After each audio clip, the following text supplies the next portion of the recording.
vida, muitas histórias. Então, pode vir contar. Começa agora mais um podcast da Assembleia Legislativa do Rio Grande do Sul. Olá, chega mais! Está começando o Pode Vir Contar, programa que conversa com as entidades homenageadas aqui no Parlamento Gaúcho. Vocês sabem quem está comigo aqui no estúdio hoje para essa conversa? Se Ele. Vocês falaram Christian Costa, acertaram. E aí, Vic, tudo beleza? Tudo certo, Christian. Massa. Hoje o assunto é do teu agrado, como de costume. Curto, bastante. Acho que a pauta está combinada já aqui. Então, você aí de casa, já se arrume, venha com a gente nessa. Hoje nós vamos falar com a Associação Trescoroense de Canoagem, a Azteca. Foi homenageada aqui na Assembleia com a medalha da 56ª Legislatura, uma proposição do deputado Joel Wilhelm. A homenagem aconteceu em março do ano passado e para conversar com a gente sobre a entidade, sobre este esporte, está Gustavo Selbach e Claudir dos Santos. Então, rapazes, por gentileza, se apresentem para o pessoal de casa e sejam muito bem-vindos. Então, bom dia, muito feliz de estar aqui podendo conversar um pouco mais sobre a canoagem, sobre esse esporte que já gerou tantas coisas boas por Três Coroas, questões esportivas, desenvolveu o turismo, auxiliou muito nos resgates, nas enchentes do ano passado e tenho muita alegria de poder ter escrito um pouco sobre a história da canoagem e poder compartilhar, levar essa história adiante. Eu sou o Gustavo, durante muito tempo fui atleta de canoagem, da modalidade slalom, participante da primeira equipe, integrante da primeira equipe olímpica da modalidade, que representou o nosso país, uma série de conquistas nacionais, internacionais, e mais do que as conquistas é quanto o esporte me transformou, como o Claudir bem trouxe, né, a importância da gente deixar um legado, e posso afirmar que eu sou a prova viva da transformação que o esporte gera nas pessoas. Então, me impacta muito até hoje. Trabalho com desenvolvimento humano, palestras, treinamentos corporativos, inclusive com a atividade do rafting, que é uma experiência muito bacana para se trabalhar, se desenvolver uma equipe, o papel de liderança que é tão importante. Então, o esporte me proporcionou isso, né? Resumindo, sendo bem assertivo, falando um pouco sobre o Gustavo. Christian, eu tô assim com receio que eu vou sair hoje dessa conversa já querendo fazer rafting. E é muito legal. Assim, eu queria começar exatamente por aí, Vicky, porque nos anos 90, né, quando o raft começa, pelo menos pra gente, que eu vim morar em Porto Alegre, e era meio que obrigatório a Três Coroas fazer raft, porque era um lance de congregação ali com os amigos. Tinha a questão do turismo, de fazer um esporte diferente, né, que a gente nunca tinha feito. E eu queria que vocês começassem falando exatamente, porque vocês têm dois olhares diferentes sobre a canoagem, né? Tudo o olhar das pessoas que são apaixonadas e que tu te apaixonou também, né, Claudir? E o Gustavo de quem competiu e vê hoje a formação de novos atletas. E eu queria essa relação Três Coroas, canoagem e também o Rio, porque o Rio faz parte dessa relação, o Rio Paranhanas. O que significa para vocês? Começa por Claudir. Então, eu vou começar dizendo que quando eu estudava numa escola municipal em Três Coroas, teve um ano que a gente recebeu 2 atletas de canoagem, um deles era o Gustavo Selbach. Foram lá apresentar o esporte pra gente. Foi muito legal a gente entender um pouco daquele universo que a nossa cidade estava vivendo, estava respirando, o tempo das Olimpíadas, que o Tavo participou em 92 e 96. E ali os alunos da escola poder ver um atleta olímpico da sua cidade era uma coisa muito legal. Então empolgava, as crianças queriam fazer canoagem também. E eu com 15 anos fiz meu primeiro rafting, há mais de 20 anos atrás, aí já revelando um pouco minha idade. Cara, tu é novo perto de mim, cara. Fica tranquilo, Roger. E quando a gente faz um rafting, a gente tem aquela sensação que os atletas de canoagem têm, que é a emoção de descer as corredeiras do rio. Né? O Rio Paranhana, a tradução do Paranhana é rio que corre ligeiro. Né? Então, Três Coroas tem o rio que corre ligeiro, que atravessa a cidade, e a gente ter esse contato com a natureza, ainda quando jovem, poder fazer um esporte, né? Acho que é algo que empolga. Então, o esporte da canoagem proporcionou muita coisa boa para Três Coroas, mas essa paixão que todo mundo que pratica canoagem tem é algo que a gente vai aprendendo só quando a gente vai fazer um rafting, que a gente sente aquela emoção de descer uma corredeira. Muito massa. Gustavo. Bem, eu comecei acidentalmente no esporte e a gente teve o privilégio justamente de ter o Rio Paranhana cortando a nossa cidade. O meu irmão, que foi colega meu em Jogos Olímpicos, o Leonardo, foi meu grande mentor, quem me inseriu, digamos assim, no esporte. A gente morava a cerca de 700 metros do rio. Ele tinha um caiaque pesado e velho na época, eu ajudava ele a carregar o caiaque. Em troca disso, lá na beira do rio, ele me deixava dar as primeiras remadas. Depois, a história é a seguinte, ele ganhou um barco novo do meu pai, eu herdei o velho e comecei a praticar. E a gente tinha um grupo que gostava muito de descobrir, era curioso, aprender coisas novas, e a gente começou a encarar, então, o Rio Paranhana. Claro que a gente sempre tinha alguém mais velho que poderia nos orientar. Mas eu tive que lidar com meus medos, aprender, e isso foi muito bacana. Vários atletas passaram por essa mesma fase, estágio, e quando a gente começou a praticar o esporte, a gente não tinha ideia de onde que a gente poderia chegar. Então, se olhar a história hoje, não poderia ter sido melhor essa experiência, essa vivência, esse contato com o esporte, com o Rio Paranhana, num ambiente fantástico, que é a cidade, Três Coroas, Cidade Verde. Foi algo assim que transformou a vida de muita gente e trouxe a gente descobriu o nosso espaço. E tu tem filhos? Tenho 2 filhos. O Júnior, que hoje tem 24, foi atleta também. Arrumou uma namorada, acabou se afastando do esporte. Eu tenho um pequenininho, o Gabriel, que gosta muito de jogar futebol por enquanto. Mas ele tem esse contato com o rio, já fez rafting. Eles fizeram rafting, já tiveram contato com o Paranhana muito cedo, tanto o Júnior quanto o Gabriel.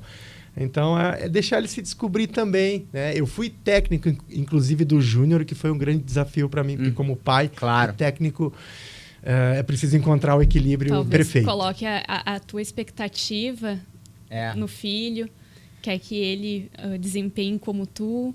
Exatamente, e esse é o desafio, né? Somos todos diferentes e faz parte do aprendizado ao longo da vida. Tu é especialista em desenvolvimento, certo? Então, em desenvolvimento humano e de organizações. Realizo treinamento corporativo, palestras, enfim. E acho que o esporte, acredito muito que o esporte, além de conquistas, medalhas, enfim, reconhecimentos, ele trouxe um desenvolvimento muito grande e que impactou a minha vida. Claro. E eu procuro, através desses treinamentos, palestras, inspirar pessoas em empresas, jovens em escolas, faço trabalhos voluntários também divulgando essas possibilidades que o esporte acaba produzindo para a gente. E aí a gente precisa ter coragem, lidar com aqueles medos que a gente eventualmente tem. Gurizada, vocês vocês mantêm uma relação com a cidade, né? Tu é um atleta que participou de dois Jogos Olímpicos. Muitos caras saem da sua cidade, né? Vão para outros lugares, vão para centros maiores. E tu não, tu manteve tuas raízes em Três Coroas. E tu, Claudir, escreve sobre também a tua cidade, que geralmente não é uma coisa tão usual, né? Qual é a relação de vocês, tu ainda falou a Cidade Verde, né? Porque Três Coroas tem isso, né? Tem uma coisa tem também da espiritualidade, mas muito da aventura, da conexão com a natureza. E a segunda pergunta que eu quero fazer para vocês, além dessa conexão com Três Coroas, né? Com a cidade em si, como é que nasce o raft, a canoagem slalom lá? Quando é que quem são os primeiros caras a usar o rio para dar a remada, para fazer... Não sei se já existiu o esporte canoagem slalom, quando a galera começou a descer. E se puderem também explicar para o pessoal o que é a canoagem slalom. Porque a galera pode achar que é do Isaquias, né? Que é a canoagem de velocidade, que é completamente diferente, né? Diferente. Eu vou falar especificamente sobre a canoagem slalom. É uma modalidade disputada em corredeiras. Em Três Coroas, a primeira competição que aconteceu da modalidade, que foi com regulamento antigo, até foi em 1987. Não foi no Parque das Laranjeiras, que é o principal centro que nós temos da atividade do rafting e também da prática da canoagem. Então, é uma modalidade disputada em corredeiras, com certo grau de dificuldade. Certo grau. Um certo grau, Christian. Olha, na televisão é uma loucura. A cross é muito louco, né? Muito louco aquela prova. A prova do cross é bem interessante, é uma modalidade mais recente. Então você tem um percurso de corredeiras de um grau de dificuldade, cerca de 220 a 250 metros, e você tem que passar pelas portas, né? As balizas são aquelas que estão penduradas. Você tem de 18 a 25 portas. Em cada percurso, no mínimo 6 devem ser vermelhas e brancas, que são as contracorrentes. Então você passa por uma baliza, ela está a cerca de 25 centímetros de altura da água e não pode tocar nelas. Essa é a estratégia de passar sem tomar uma penalidade. Tocando nela, 2 segundos de tempo, isso no nível internacional é uma diferença muito grande, pode definir uma medalha, mas muito mais do que isso, pode te colocar do primeiro para o 20º lugar, apenas 2 segundos. Nossa. Então, Loucura, né? é uma disputa muito, muito acirrada e muito estratégica, porque a montagem do percurso, do posicionamento das portas, ele acontece 2 dias antes da competição, então o percurso é fechado. Eu achava que era padrão. Não, você treina no local, Christian, mas no dia da competição, o percurso está ali montado, tu cria uma estratégia mental, então uma prova que exige muito da questão técnica, física, mental, emocional, um monte de coisas acontecendo ao mesmo tempo e tu tem que lidar e responder de forma rápida. Eu conquistei uma medalha de bronze no Mundial por 11 centésimos. Por 11 centésimos? O quarto colocado ficou 11 centésimos atrás de mim. Isso foi quando, Gustavo? 92, na Noruega. A primeira medalha em Mundial da história da canoagem brasileira. Nossa. Antes dos Jogos Olímpicos de Barcelona. Então, eu me lembro de tu competindo em Barcelona e Atlanta, né? Mas não sabia desse campeonato mundial. Que legal. Ainda sobre essa primeira prova de slalom, ela foi em 87. Eu sei porque eu pesquisei, claro. Não estava lá vivendo isso, né? Ela foi em 87 na 3ª edição do Festival Brasileiro de Canoagem, que começou em 85, então a gente está completando 40 anos agora em 2025 do primeiro Festival Brasileiro de Canoagem que aconteceu em Três Coroas, antes mesmo do Parque das Laranjeiras, quando as provas aconteciam em outro espaço lá da cidade. E foi um momento também que o slalom estava iniciando no Brasil, quando o slalom voltou a ser um esporte olímpico em 92. Então, os países estavam praticando para mandar representantes para os Jogos Olímpicos, né? E Três Coroas, então, tinha a Azteca recém-fundada e o presidente da Azteca, na época, o Flávio Belotto, descobriu que estavam praticando o slalom, que ia ser um esporte olímpico. Em Minas Gerais ia ter uma prova. Então, ele pegou um ônibus, foi para Minas Gerais acompanhar aquela primeira prova de slalom, trouxe a ideia para Três Coroas em 87, então a primeira prova de slalom em Três Coroas, já com as balizas. É ele que identifica que o percurso do Rio podia bater com a modalidade.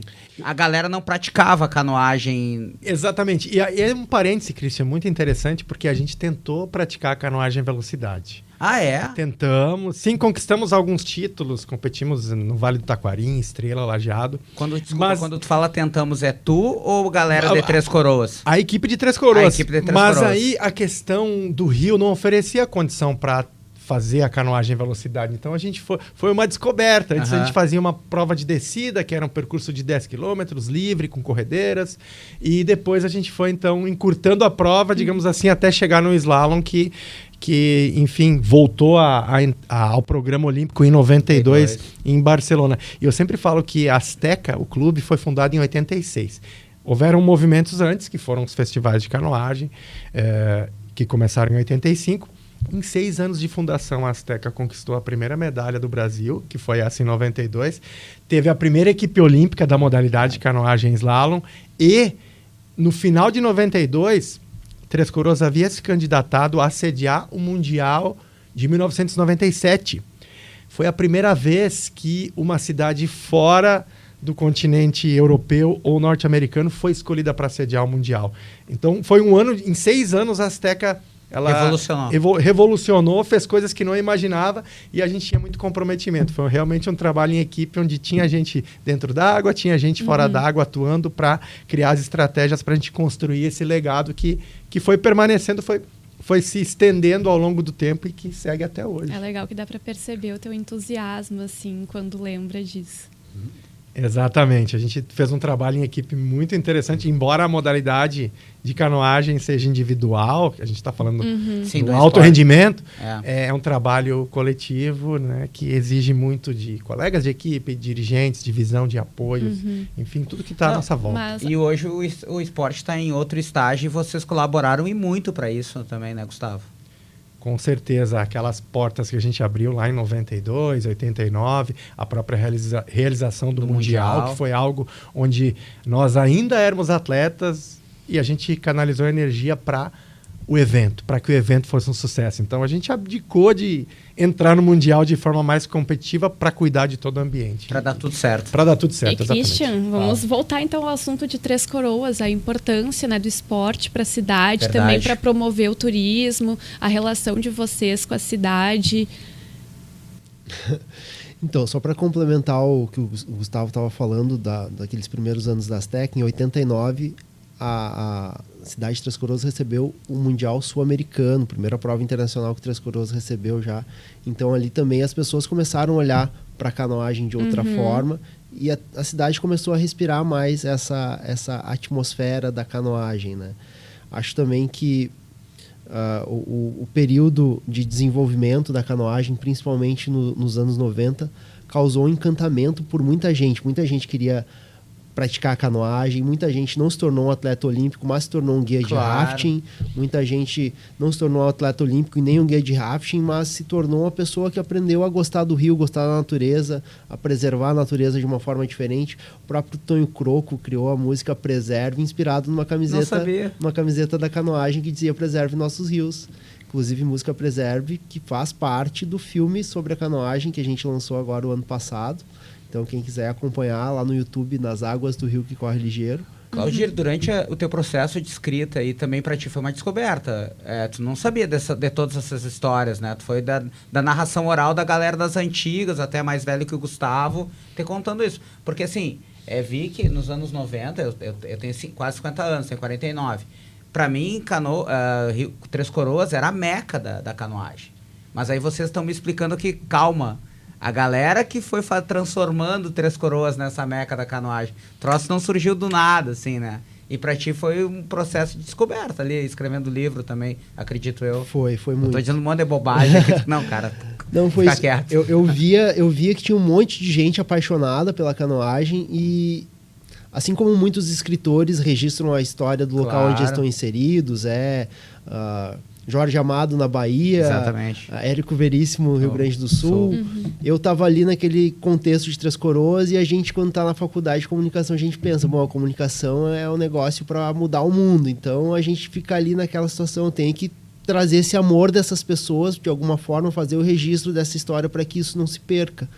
Né? E comecei a tentar identificar o que faz as pessoas se apaixonarem pela canoagem. Comecei a fazer as entrevistas. Foi um período de 3 anos de pesquisas e entrevistas aí para a gente chegar ao resultado final do livro. Se eu tivesse mais 3 anos, mais 10 anos, é uma obra que sempre pode ser aprimorada.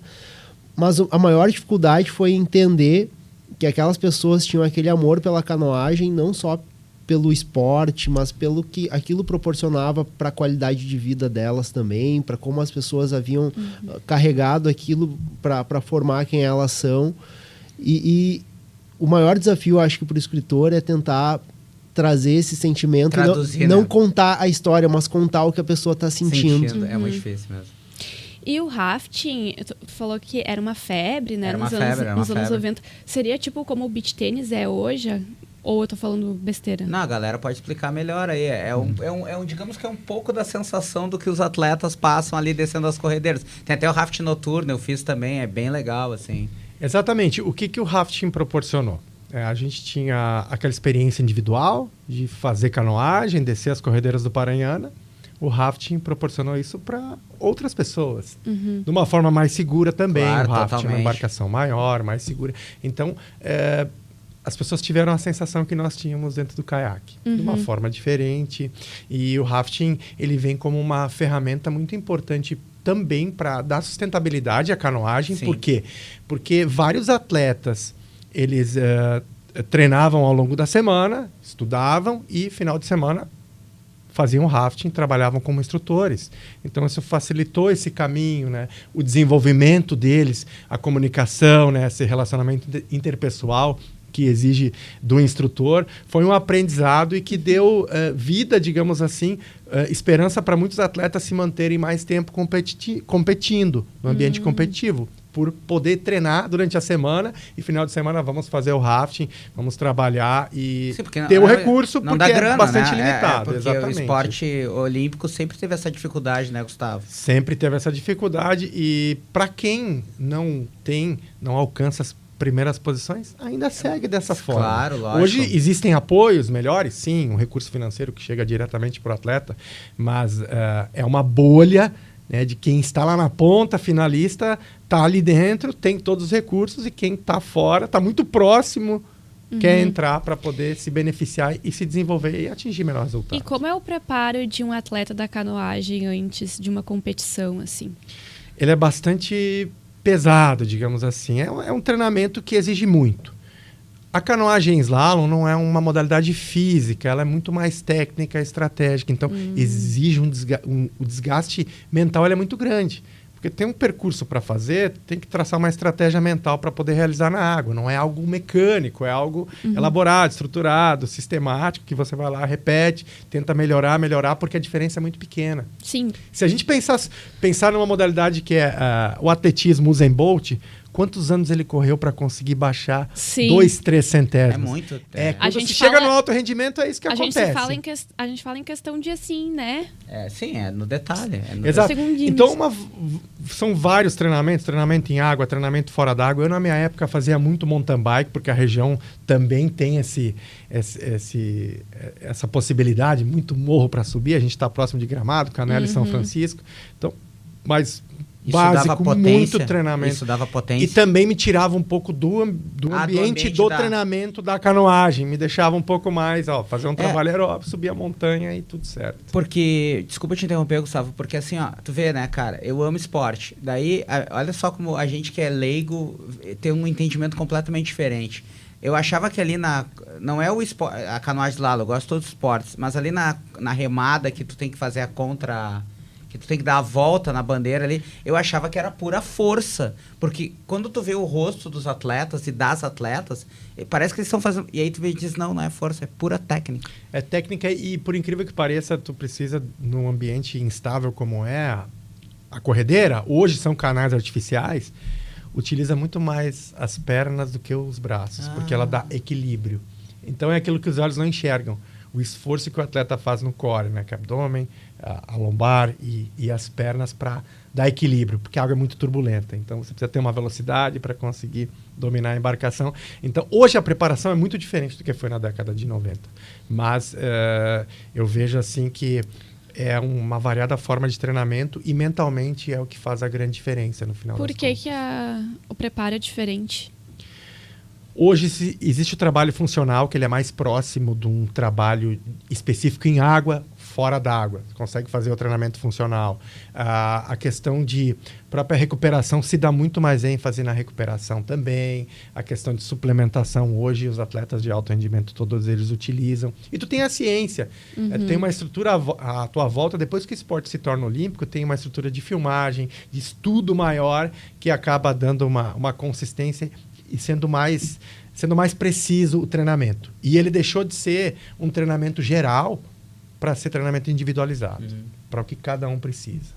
Ô Claudir, fora o raft, tu já te arriscou? Eu fiz uma aula de canoagem e eu sou melhor escrevendo do que remando. Mas curtiu, assim, tipo... Não, foi sem medo? Foi muito legal. Até tem um vídeo dessa aula de canoagem, foi com o Cássio Petri, que também foi atleta olímpico no ano de 2000. Cássio, que foi o meu segundo livro sobre a canoagem, foi a biografia do Cássio, Remando nas Oportunidades. E depois de ter escrito 2 livros sobre a canoagem, então o Cássio me convidou para fazer uma aula. Cara, foi demais, só que a dificuldade é enorme, né? Aquilo também não adianta só ter na tua mente que tu vai fazer, chegar lá, a perna também precisa acompanhar o barco para fazer o movimento, é muito difícil mesmo. Até a gente vê o pessoal remando, né? Os atletas de alto nível que Três Coroas tem, pensa que não é tão difícil, porque o pessoal tem muita habilidade. Três Coroas tem o rio Paranhana que cruza ali, as crianças já começam a remar, já tem uma habilidade.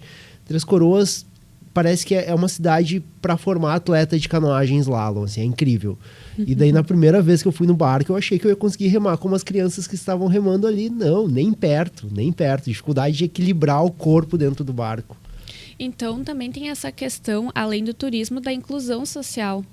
Muito, muito. Pode explicar, contar um pouco mais pra gente? Eu tive colegas na escola, no ensino médio, que eram apaixonados pela canoagem, mas não tinham capacidade, habilidade para disputar uma prova. Mas eles adoravam ir para a escolinha de canoagem, para a Azteca, brincar na água. E também os professores da Azteca sempre permitiam que eles tivessem esse envolvimento, não só formar um atleta olímpico, mas criar esse espaço de socialização entre as crianças. Muitas vezes as crianças vão se tornar um guia de rafting, mas às vezes não. Às vezes eles vão estar num dia difícil e aquele momento na escolinha de canoagem vai ser o melhor momento do dia deles. E não é um esporte, eu imagino, né? Assim, até eu tenho um tio que é do clube aqui de remo, que é o mais antigo do Brasil, né? Não sei se vocês sabiam que o clube de Porto Alegre, Porto Alegre, acho que até é o nome, é o clube de remo mais antigo do Brasil, é de 1890, um lance assim. E não é um esporte barato o remo, e eu imagino que a canoagem não seja também, né? Aqueles barcos e tal, ou é? Pro alto rendimento... É caro. Tem um custo alto e pra nada essa é produzido no Brasil. E para essa galera que está começando, Gustavo, que o Claudir fala. A Azteca oferece embarcações, claro que não são embarcações para competição propriamente, é para uma iniciação, são equipamentos um pouco mais, que já são fabricados no Brasil, agora para quem quer competir no alto rendimento, deve trazer de fora. E é importante também ressaltar, muitas vezes quando se fala em água, se fala em corredeira, ninguém entra sem equipamento de segurança na água. Colete, o capacete, enfim, um instrutor, um professor. E o desafio da canoagem, principalmente a de corredeira, é esse. Porque você precisa praticamente uma pessoa para cuidar de cada um que está ali na água, né, para oferecer a segurança. Claro que a gente começa navegando num lugar mais tranquilo, no centro da cidade. Mas é o desafio, né, de também respeitar esses limites e saber que tem norma de segurança, que nenhum atleta entra na água sem colete e capacete. Por mais conhecimento, experiência que ele tenha, é um exemplo que a gente sempre se preocupou em dar ao longo de toda a nossa vida, desde lá do começo, desde anos 90, utilizar capacete e colete, porque é a partir do exemplo que a gente consegue influenciar. Sim. Por favor, claro. Vocês podem explicar para o pessoal de casa qual que é a diferença entre a canoagem e o remo?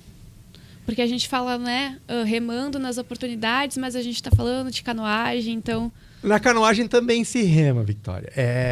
Então, o remo, propriamente, a modalidade de remo, como o Christian trouxe, é uma água calma, literalmente. Sim. É um lago, um rio. Que é na mesma raia da canoagem velocidade. Isso mesmo. Então você tem, são vários remadores, a tendência é que sejam vários remadores, acho que tem single, dupla e aquele 8, né? Aquela prova do 8. Enfim, e você normalmente está de costas, você vai de costas, na verdade, você utiliza as pernas, tem um mecanismo, né, que utiliza muito as pernas, e a canoagem velocidade, ela é um pouco parecida com o remo, mas ainda você rema para frente, você está olhando para onde você está indo.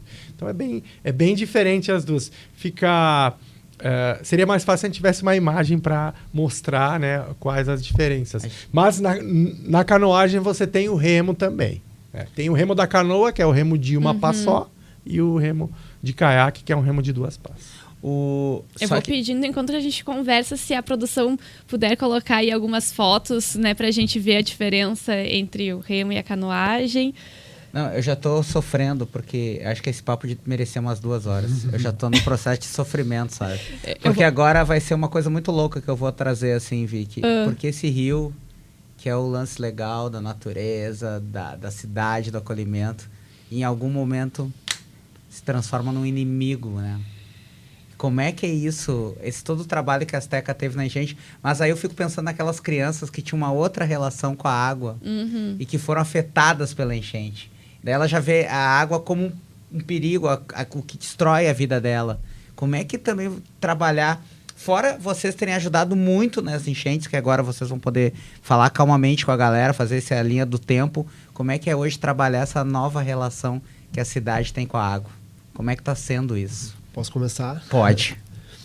Eu morei em Três Coroas a maior parte da minha vida no bairro Linha Café, que é o bairro que faz a ligação do centro da cidade com os parques de aventura. E é o bairro por onde chega o rio na cidade. E eu já não morava mais nesse bairro no ano passado, nas enchentes, mas o bairro foi devastado. E eu via muitas vezes aquele movimento dos barcos subindo, o Mundial de 97, aquele movimento todo na frente da minha casa, os barcos de rafting, as empresas de rafting, via todo aquele movimento da canoagem ali, sempre tinha essa proximidade com o rio, tá tomando banho de rio também. E agora, nesse momento das enchentes, a gente via os barcos novamente no rio, só que ajudando a retirar as pessoas, os botes das equipes de rafting, dezenas de pessoas, mais de 50 pessoas das equipes de rafting propriamente, e mais dezenas de pessoas que já tiveram passagem pela Azteca, que não se prepararam para trabalhar num resgate, numa enchente, mas por conhecer a água, por conhecer a correnteza, sabiam como auxiliar naquele momento de dificuldade. Então, é um momento também que a gente, eu acho que era uma das cidades que mais estava preparada para auxiliar nos resgates devido ao número de pessoas preparadas para lidar com os botes, ao número também... Olha aí a galera mostrando. O pessoal das empresas de rafting auxiliou muito nos resgates, não só em Três Isso é onde? Nós situa para quem não conhece. Centro da cidade. Centro da cidade. E pro pessoal que está ouvindo no podcast, agora a gente assiste umas imagens... Ali na frente do Colombo, é uma loja, né? Cara, é muita loucura, né, cara? E na madrugada, o pessoal das empresas de rafting, da Azteca, os atletas, todo mundo começou a auxiliar no resgate depois que eles foram pensar, bom, e a Azteca que fica na beira do rio?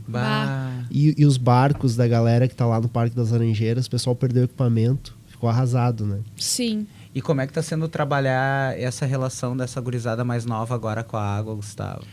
Rola um medo ainda, o pessoal... Como é que funciona? Porque eu imagino, né? Tu fica... Pô, chove um dia, tu entra numa paranoia, né? É um trauma, né? Vira um trauma. Eu sempre residi em Três Coroas, 50 anos, e nunca tinha visto nada parecido. A mim me impactou. Por conhecer o rio e por saber a força que ele tem e o risco que se tem. Então, essas imagens que apareceram... são no centro da cidade, na Avenida Central. A gente tem aí o X do Vini, que é um dos pontos. Inimaginável o que aconteceu. Ao mesmo tempo que sim, pode gerar um medo, também gera uma coragem de ajudar os outros. Eu acho que esse é o grande impacto que pode ficar. Porque quem entrou na água para ajudar, na madrugada, ao longo da madrugada do dia 1º para o dia 2, que foi o pico, né, a maior enchente da história de Três Coroas, o Vale do Paranhana, também atingiu Igrejinha. Foi um momento onde pessoas que tinham relação com o esporte, que praticavam ou praticaram, também se dispuseram a ajudar. Então foi um trabalho ao longo da madrugada e que... encorajou eles a fazer algo muito maior do que simplesmente praticar o esporte. Sim. Eu acho que talvez essa seja a grande força que se ganhou e as pessoas arriscaram as próprias vidas para poder ajudar outras pessoas. Eu na madrugada do dia 6, do dia 2 do dia 1º para o dia 2, eu entrei na água também, entrei um pouco mais tarde. Chegou a água no prédio onde eu morava, inimaginável, a 400 metros do rio. O Rio Paranhana é um rio pequeno, né? Tem Sim, 30, é estreito, 30 metros de largura. Não tem uma calha muito grande, mas inimaginável o que aconteceu. Então, eles tiveram a coragem de fazer algo e foi muito louvável isso. E é um dos pontos que a gente quer utilizar para o clube para poder oferecer esse know-how para mais pessoas que vão precisar ao longo dessa jornada da humanidade para os próximos tempos. E essa mesma equipe que trabalhou, essas pessoas que trabalharam em maio em Três Coroas, já haviam feito um trabalho gigantesco no Vale do Taquari em setembro de 2023. Na primeiras enchentes ali em Mussum. Mussum, Estrela, Lajeado, enfim, eles estiveram presentes lá. Então, é uma coisa que a gente quer reforçar e essa relação é de extremo respeito com a natureza. Isso era a minha próxima pergunta, cara. O quanto que ela é capaz o quanto que ela é capaz de impactar positivamente, mas de também manter o estado de alerta e consciência de que, bom, precisamos respeitar. A gente tem, quando se fala de preserve nossos rios, claro, é uma música, o cuidado com a natureza, a importância, porque o atleta, ele também... o atleta da canoagem de Três Coroas, ele também olha para o que está à sua volta. né? Procura Sim. tirar lixo ou evita, tem um discurso, uma conversa coerente com quem está ali jogando algo no chão. A gente também tem essa mensagem a ser passada para todo mundo. A gente vai conversar sobre, então, o papel do atleta na preservação do meio ambiente. Mas antes, Christian, a gente precisa ressaltar que o trabalho da Asteca foi reconhecido aqui no Parlamento. Verdade. Assim como várias outras entidades. Acredito que as homenagens de 2024 foram muito voltadas para a questão das enchentes.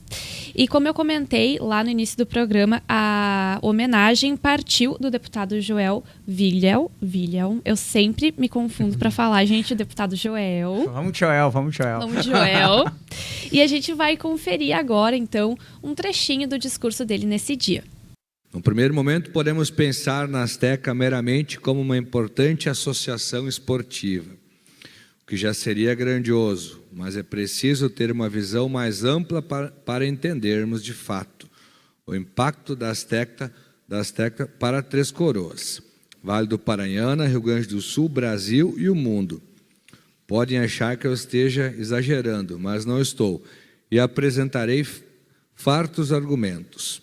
Primeiro, a Asteca não mexe apenas com o esporte, mexe também com a saúde, o turismo, a economia, a educação e, é claro, o meio ambiente. A Associação Trescoroense de Canoagem surgiu no dia 12 de março de 1986, meramente com o objetivo de reunir alguns atletas competidores. Afinal, a nossa região e a cidade de Três Coroas é propício para o esporte. Já nos anos seguintes, tornou-se um esporte popular em Três Coroas e na região. Não demorou muito e atletas de ponta começaram a se destacar e orgulhar os moradores. A torcida pela Asteca só cresceu. Multidões passaram a acompanhar na beira do rio as competições que também não pararam de crescer. A gente conferiu, então, um trechinho aí do deputado Joel e vimos Claudir na plateia, vimos crianças. O deputado trouxe essa questão do meio ambiente. Verdade, então... Não, eu particularmente fiquei muito feliz agora nesses últimos minutos aqui. Primeiro pelo discurso do Gustavo, né? Super conectado com essa questão do respeito à natureza e de como a gente tem que ter esse entendimento. Mas também me gerou uma curiosidade. Pode pintar um livro sobre esse episódio, Claudir? Olha, sempre tem espaço para literatura contar coisas boas, né? Não, digo desse ambiente do que foi maio lá em Três Coroas. Dessa coisa que surge numa tragédia, mas que revela o melhor do ser humano, né? Dentro daquele contexto. Olha, por que não? Por que não? Quem sabe? Quem sabe? Fica aí uma ideia Fica uma pra ti. sugestão, né? Tenho alguns projetos literários aí pela frente, mas quem sabe esse aí vai para aquela gavetinha que a gente depois acaba tirando as ideias ali e produzindo alguma coisa. E não deve ser um livro fácil também de fazer, porque super mexe difícil. assim com toda a nossa, né, nossa cidade, nosso estado, as pessoas que a gente tu conhece, né? que tu conhece, que tu ama, enfim. Tu gosta. Mas, bom, vocês já perceberam, né, que eu sou um pouco leiga na questão da canoagem, assim como em vários outros esportes. Escala lá. Eu Quando sempre- é que vão me convidar para um raft na Asteca? Já te escala para a sempre- semana que vem. O que eu gosto do Pode Vir Contar é que eu sempre descubro novas áreas, novas coisas, novas atividades. Então isso é muito legal. E eu queria saber de vocês como convencer alguém a dar uma chance para canoagem. Qual que é o diferencial da canoagem? Por que eu deveria ir fazer canoagem ou raft? Raft. Raft é mais seguro, né? É. Porque é uma experiência que não é em todo lugar que tu tem e uma história por trás da experiência. Então, Três Coroas tem todo esse background, né? Esse pano de fundo que dá sustentação e motivos para as pessoas irem lá para praticar o rafting, para conhecer as corredeiras do Rio Paranhana, que após a enchente houveram grandes mudanças, nunca tinha acontecido nada daquela magnitude que foram as enchentes de maio, e o Rio Paranhana também se transformou como a gente se transforma enquanto ser humano. Então, acredito que a história de Três Coroas está muito conectada com o rio e com, enfim, o posicionamento da cidade e do vale, da relevância que o Rio Paranhana tem para a história do município, a história do vale, a história do estado, a história do país. e a história do mundo. Quando a gente fala do Mundial de 97, foi algo inimaginável, impensável. A gente jamais sonharia com algo, realizar um evento daquela grandeza. Então tem essa história. Além da experiência, tem aquilo que está enraizado lá em Três Coroas. Concorda comigo ou não concorda? É mais que um esporte, pelo que eu estou entendendo. Muito mais. É um estilo de vida onde tu te permite se divertir na natureza. É coisa boa num dia de calor, num dia de verão, tu ir pro Parque das Laranjeiras, fazer um churrasco com os amigos, fazer um rafting, sabe? Quando eu dá até pra jogar um futebol ali, ainda tem os campos de futebol ali? Tem. Quando eu estudei em Caxias, na UX, 2 vezes chamei o pessoal da UX, a gente foi de excursão para Três Coroas, acampar no Parque das Laranjeiras, fazer um rafting. Sempre falava o pessoal lá de Caxias, olha, vocês têm que ir para Três Coroas fazer um rafting. Quem foi, depois retornou outras vezes. E levou mais galeras, Então, quando tu ia a primeira vez, tu vai querer voltar sempre. E uma questão interessante, desculpa te interromper, manda bala. É que a gente está acostumado com aquele ambiente. Mas para quem vem de fora, enxerga coisas que a gente no dia a dia, que a gente que está lá, a gente não consegue ter essa visão, porque a gente já está acostumado, é o ambiente que a gente se criou, é o que a gente conhece. Então, essa visão ela é diferenciada. Para quem nunca fez, é algo muito diferente. Para nós, é bem mais tranquilo. Essa que é a verdade. Eu fiz 2 vezes, né? A primeira lá, em Três Coroas, a segunda em Tibagi, no Paraná. E é muito legal. E olha o que aconteceu, coincidência. Sábado foi aniversário de um camarada meu. E foi mais ou menos a galera que foi nesse raft e tal. Mas não, a gente não falou desse assunto, mas estava curtindo a festa e tal. E no outro dia, Instagram de uma amiga minha que estava na festa. Foi para Três Coroas fazer um raft com toda a família dela. Então tava o pai e a mãe dela, que são septagenários, é assim que se diz? Tem 70 e poucos anos, tava ela e tava os sobrinhos. E aí tava, que é em grupo, né? Deve ter individual raft, não sei. Não, 6 pessoas. Acho que tinha mais que 6 ali. Ou mais, 6 pessoas por bote, digamos. Ela saiu da festa e já foi fazer o raft. Então era um lance que a galera dele estava organizando assim. E é mais ou menos por aí. Nesses dias foram bem especiais pra mim. A gente foi de galera, fez um churras, depois jogou um futebol, depois do raft. Aí voltamos pra fazer um noturno. Foi muito legal. E eu queria te perguntar, Cláudia, gaguejei. Cara, qual é o impacto hoje do turismo na cidade? Vocês têm um percentual do... é 30% da economia da cidade? É 20%? É 50%? Qual é o impacto hoje desse turismo de aventura, né? Tá certo esse nome? Que tem hoje em Três Coroas. Seria também um ecoturismo? Boa, Vicky, boa. Também. Então, a gente... Eu não tenho esses números, talvez o Tavo tenha, não. Peguei a bola nas costas. Mas eu posso afirmar para vocês que o turismo em Três Coroas tem um potencial muito maior do que o que realmente existe atualmente. Então a gente percebe que agora a gente tem a rota panorâmica, caminho até os parques de aventura todo asfaltado.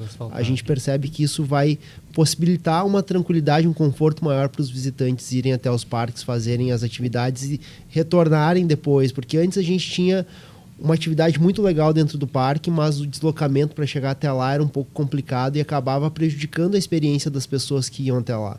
Então agora, recentemente, a gente teve a Rota Panorâmica, que é uma ligação pelo interior de Três Coroas até Canela. Quem está em Canela pode vir pelo asfalto até Três Coroas, quem está em Três Coroas pode chegar até os parques pelo asfalto. Então acho que isso vai abrir um potencial para a gente ter um movimento maior nos parques de aventura, em toda aquela região da cidade que antes não era tão explorada. Acho que o turismo em Três Coroas, a cultura em Três Coroas tem um potencial enorme e a gente está do lado de cidades como Gramado, Canela, São Francisco, que estão se desenvolvendo muito a partir do turismo, a partir da cultura, movimentando a economia.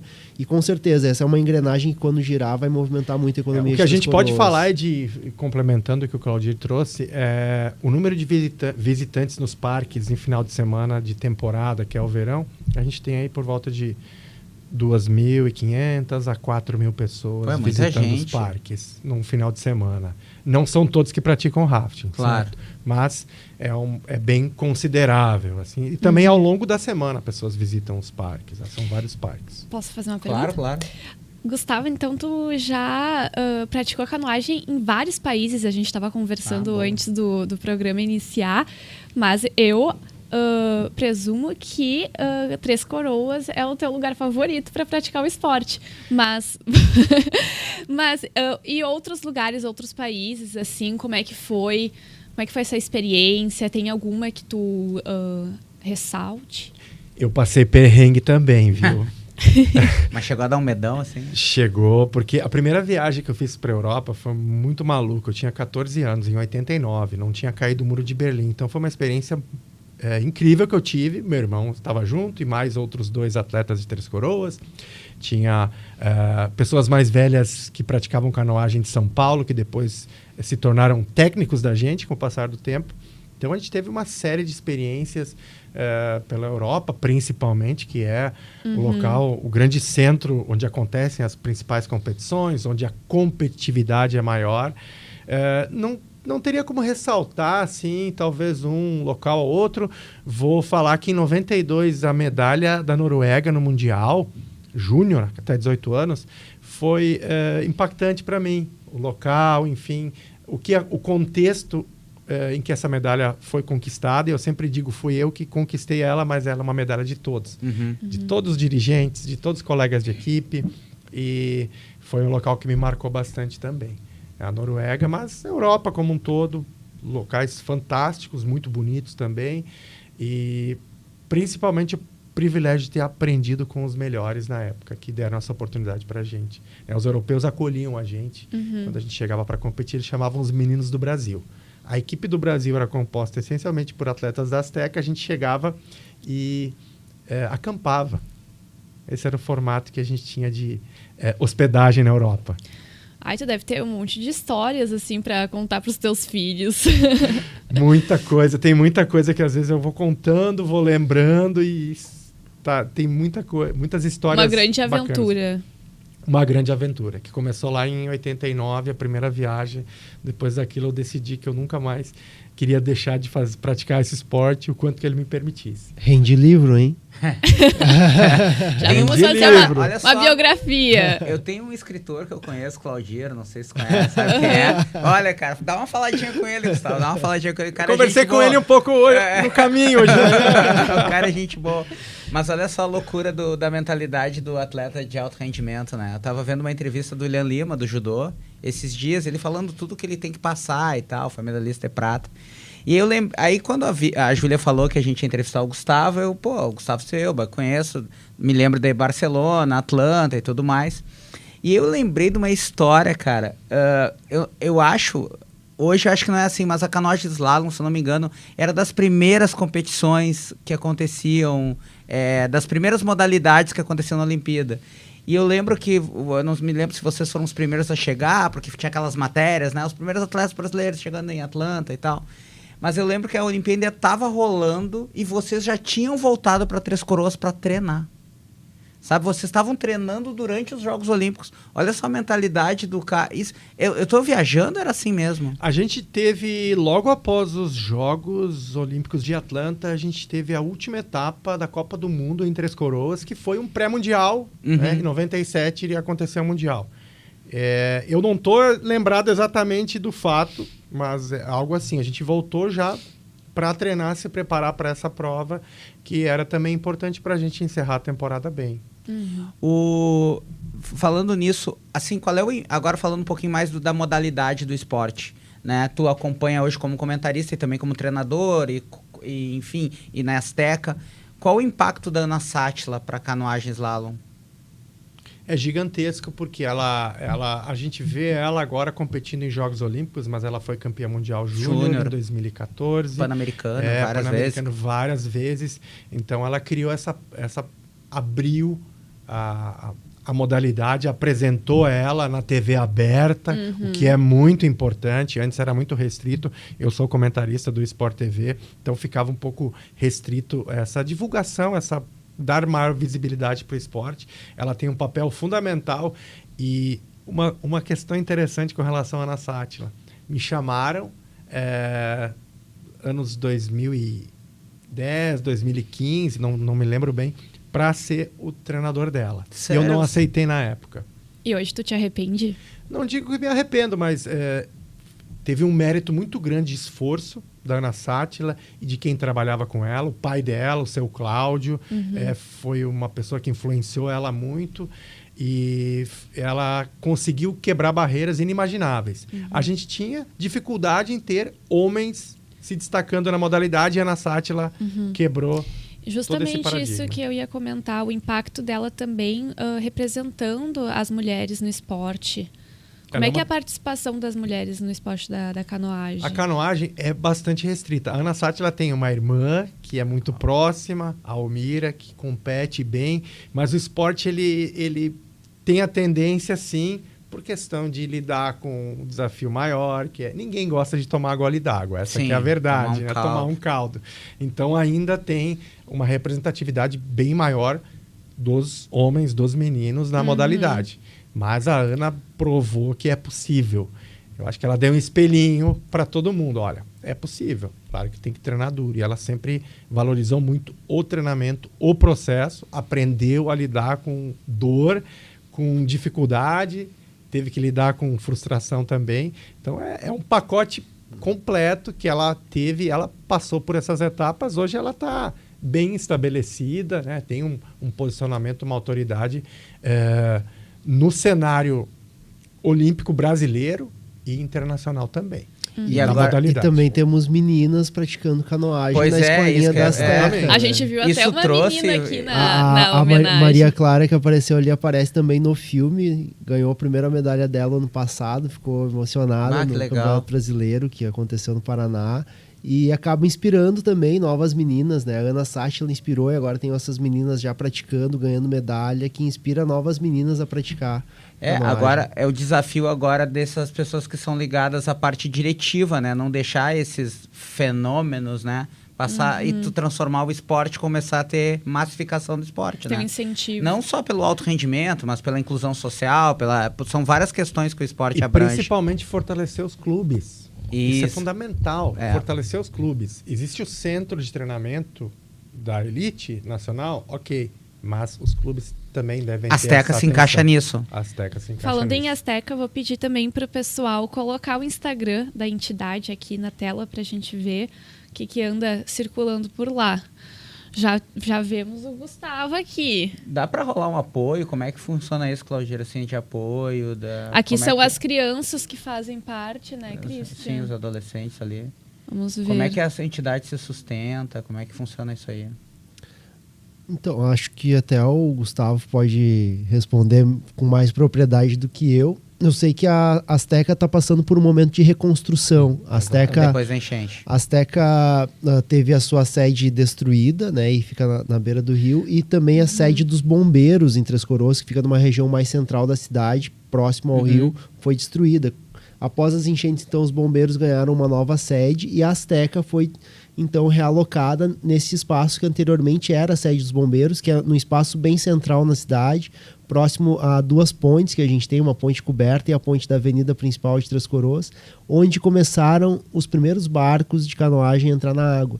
Então a Azteca voltou para sua origem, de alguma forma. A gente viu ali Olha a lá, nova sede. É que o Gustavo explicou a questão da... Explica aí pra gente, Gustavo. Bem, aí a gente tem o Guilherme Apelli, acredito que é um registro de treinamento, porque ele não está passando pelas balizas vermelhas contra a corrente, mas é um remo de 2 pás, a embarcação é de carbono, aí é o momento onde ele faz a passagem contra a corrente, o atleta precisa passar o pescoço, a cabeça por dentro da baliza. Sem tocar em nada, né, Gustavo? Exatamente. E aí a gente teve imagens do Instagram de atletas dessa geração, o Guilherme Apelli é um deles, foi campeão pan-americano, nos Jogos Pan-Americanos de Santiago no cross. Murilo Sorgits também, um atleta... Volta ali onde está. Pode continuar. Um atleta de potencial altíssimo rendimento, potencial olímpico, os dois. Então, tem essa geração nova. E claro que entre uma geração e outra tem um período de transição. A gente precisa fortalecer, precisa reacender a chama, dar condições para os atletas também. E a gente acredita muito que uma base boa vai gerar atletas de alta performance que vão voltar a participar de Jogos Olímpicos, enfim. E Los Angeles pintar aquela primeira amarelinha da canoagem slalom. A galera já tá na fissura. E a gente viu ali a gravação do filme também, tá no perfil da Azteca. Também. O filme tá no link da bio do meu Instagram. Tá. Ali foi o dia que a gente gravou essa cena final do filme, onde no início do filme eu tô andando na rua e eu perco o livro. E as crianças do espaço de extra classe que eu brinco lá entre as coroas participaram da gravação do filme encontrando o livro, e conforme elas vão folheando o livro, desvendando a história, vai entrando a parte documental com todos os atletas, dirigentes aí que fazem parte da história da cidade. E no final as crianças pedem então para a professora, já que a gente está falando tanto no Rio, vamos até o Rio. Então elas chegaram no Rio e me encontraram coincidentemente lá gravando com o pessoal da Azteca, e um dos meninos então acaba finalizando o filme fazendo uma aula de canoagem com a música Preserve do Ultraman, regravada pela banda The Ice Heads de Três Coroas. Então quem quiser acompanhar o filme no YouTube, Nas Águas do Rio Corre Ligeiro, então no link da bio lá do meu Instagram, Claudir dos Santos, também tem o e-book do livro lá, quem quiser ler, conhecer um pouco mais essa história que é bem vasta, cheia de conteúdo. É muito fantástico, né, Vicky? A gente tá falando de literatura, cinema, que, é que a gente curte muito cinema, né, Vicky? E esporte, né, cara? E ecologia. Olha só o papo que a gente teve aqui. Muito 10, muito massa. Turismo. Turismo, é. Sim. Turismo de aventura. Christian, mas infelizmente tá chegando ao fim o nosso encontro. Eu disse que tinha que ser 2 horas, eu falei, ninguém me dá ouvido, né, Gustavo? Tu viu como é que é aqui? Gente, quero agradecer vocês por terem participado, foi realmente muito especial, foi uma miscelânea aqui de assuntos, e espero que vocês tenham curtido também. Se gostaram? Vocês, quiserem dar com certeza. Palavra. Fechamento. Muito obrigado pela oportunidade. A gente agradece. E a gente, quando fala de Azteca e a minha vida e a vida de tantos outros atletas, tantas outras pessoas, ela se confunde, se cruza. E hoje, as escolhas que a gente faz no passado nos trazem até o momento presente. Então, estar presente, estar junto com a Azteca, ter sido um atleta, hoje não sou mais, é claro. Eu sou muito grato por todos aqueles que me apoiaram, pelas oportunidades que a gente teve, pelo Claudir em ter registrado essa história, porque senão ia ficar só na cabeça de poucas pessoas. Tá aí no livro, através do filme, que ele reduziu 30 anos em 15 minutos, foi isso? Curta de 15 minutos. Curta de 15 minutos. Difícil. A gente sabe. A gente agradece muito tudo isso que foi oportunizado pelo esporte. Agradecer também por residir em Três Coroas, de ter o Rio Paranhana, o maravilhoso Rio Paranhana, que dá suas lições para todos nós. Temos que aprender, aprender. Agradeço demais pelo espaço de estar aqui conversando com vocês. Claudir? Eu fico até emocionado por tudo que a canoagem já proporcionou para mim, mesmo sem ter sido um atleta, né? Ter escrito o livro para canoagem foi um momento de me descobrir, então, como escritor. E... Desculpa. Não, fica à vontade. Tranquilo, pode vir, é para isso mesmo. Sempre é bom falar da cultura, do turismo, da cidade que a gente ama. Então, obrigado pela oportunidade. A gente agradece, cara. Sim.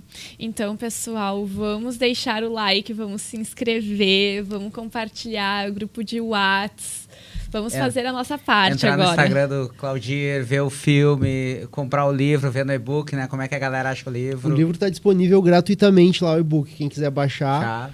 O livro impresso, eu ainda tenho esse aqui, que é o último que está guardado para mim. Então, não está à venda, a não ser que alguém tenha um lance milionário.